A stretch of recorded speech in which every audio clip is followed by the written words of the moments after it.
Sixième score au niveau personnel, 11 481 voix de préférence. Un petit mot là-dessus? Oui, 28 000 voix en case de tête pour valider le projet collectif des écologistes. Traditionnellement, la case de tête recueille davantage de soutien pour notre projet parce que nous travaillons collectivement. C'est l'occasion de saluer les militants et les candidats qui ont travaillé avec nous. Et 12 000 voix des Namurois, c'est aussi gratifiant évidemment et je les remercie. Alors, percée des Verts indéniable lors de ces élections, quelle est la situation pour la circonscription de Namur? Est-ce que c'est pas un peu plus mesuré du côté de Namur? Non, les résultats sont très bons. Vous allez tout à l'heure interroger mes collègues élus wallons. Nous gagnons un siège. C'était l'objectif. Nous maintenons le siège que nous avions reconquis en 2007 pour le Parlement fédéral et dans une perspective plus globale, puisque vous savez que je suis actuellement chef de groupe Écolo Groen. On aura 21 sièges, les deux groupes ensemble, les deux partis ensemble à la place de 12. Donc c'est une progression de 9 sièges, 7 du côté francophone, 2 du côté flamand. Donc c'est une reconnaissance de notre travail. J'espère que nous pourrons peser davantage sur la décision politique au cours de la prochaine législature grâce à ce soutien des citoyens. Et ça, pour expliquer aux téléspectateurs, c'est assez particulier aussi, Groen et Écolo qui représentent une force pour le fédéral.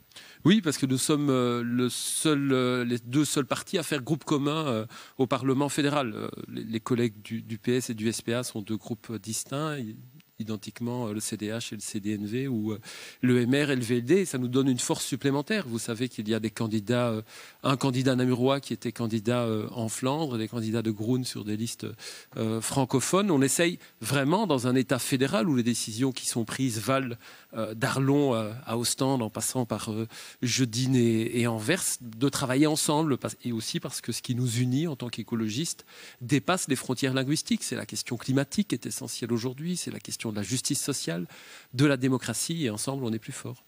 Est-ce que le vert va être suffisant pour un peu masquer les extrêmes qui sont montés des deux côtés? Alors ça, c'est l'inquiétude de ce dimanche, parce que c'était un dimanche vert du côté francophone, un petit peu du côté flamand, mais c'est surtout un dimanche brun. Les décisions qui ont été prises par le gouvernement fédéral ont suscité la colère des citoyens, et la colère des citoyens, elle s'est exprimée... Vous l'attribuez à ça? Ah, évidemment, je l'ai dit dans la campagne électorale, elle est maintenant terminée, mais je n'ai pas changé d'avis sur le fait que c'était une erreur fondamentale de mettre la NVA au pouvoir, aux commandes de l'État fédéral. Je pense que les décisions qui ont été prises en matière de sécurité sociale, en matière de pension, le saut d'index, tout ça a généré de l'inquiétude, de la colère des citoyens qui s'est exprimée en Flandre avec des votes pour le Vlaams-Belang. Je n'ai pas encore parlé d'un normal. Ça, c'est pour le constat, mais aujourd'hui, il va falloir trouver des solutions. C'est ce que le citoyen attend aussi? Absolument. Et donc, les écologistes, en travaillant ensemble, veulent être un modèle des solutions à apporter. Et moi, j'encourage vraiment nos collègues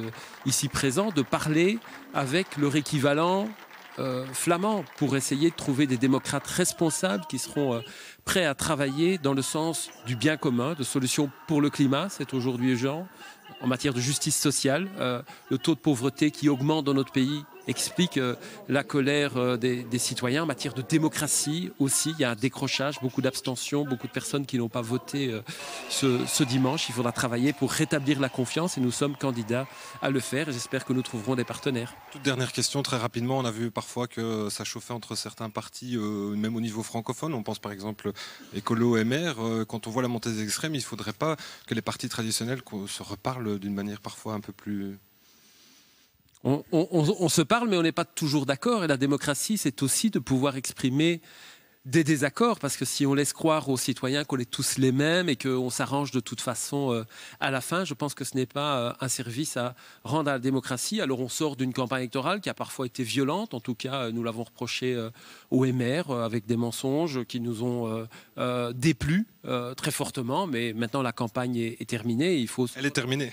Elle est terminée et il faut se reparler et trouver des solutions et nous allons y travailler comme nous le faisons de façon constante.